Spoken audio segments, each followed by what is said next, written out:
schools are closed again.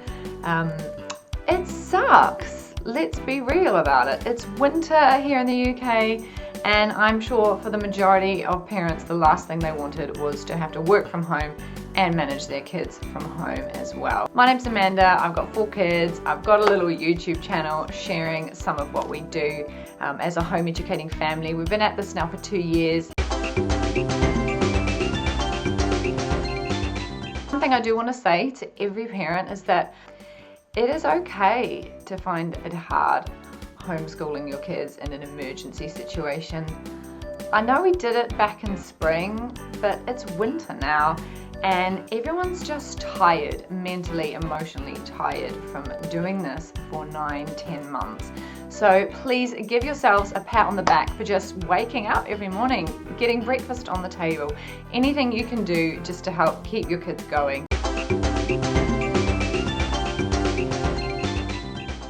I know that schools have been working super hard to get prepared for a scenario of complete remote learning.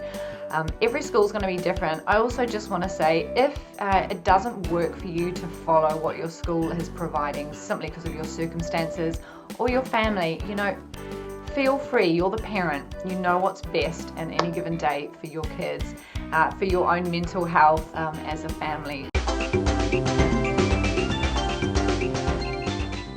I just want to encourage all parents, we've got to find reasons to laugh and smile.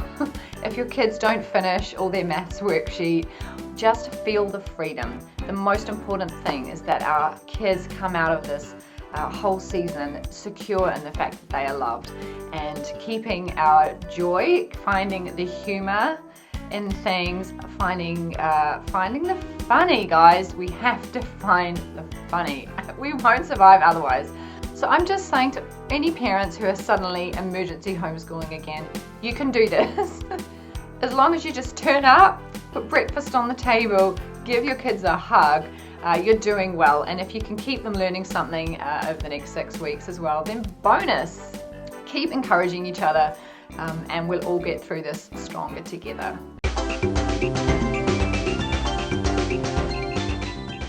Number 1, if you can't do anything else, read to your kids, read with your kids. If all you can manage is a bedtime story, do that. Reading is so powerful. Not only is reading just so good academically, it creates connection. When you just snuggle up together and you read, you're just hanging out together in an unstressed way.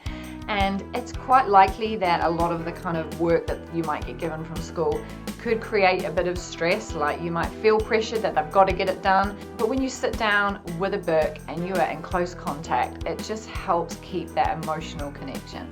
Second top tip, get outside, make use of the government's allowance to get outside for exercise. Kids need to move, they need to run around, they need fresh air. If you live in a place where you can get some exercise outdoors, take them outside. Third thing, use what your school is providing for you if it works for you.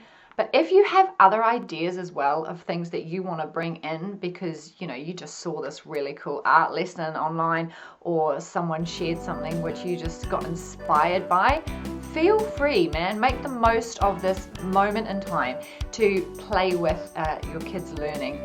I don't mean like ignore what the school is saying, but just trust your instincts and have some fun. If you come up with an experiment idea that you just want to do, or do some baking, anything you can do that just keeps it fun and keeps that relational connection with your kids strong is going to count for so much.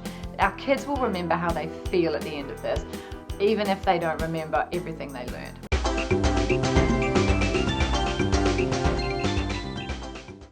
Making a list at the end of the day of things that happened that I felt really encouraged by. Maybe we played a board game and we just had a really good giggle and we learned some things too.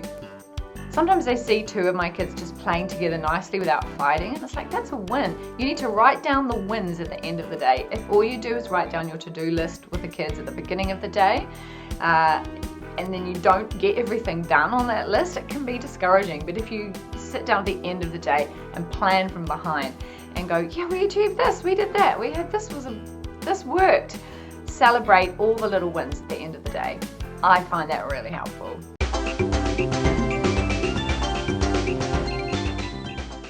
I started my YouTube channel during the first lockdown, and I've just got a few videos on there which may be helpful to some of you. We've learned a few things along the way, and if you'd find it encouraging during this time just to log on and check out some of the content that we've got, it might help you. Thanks for watching.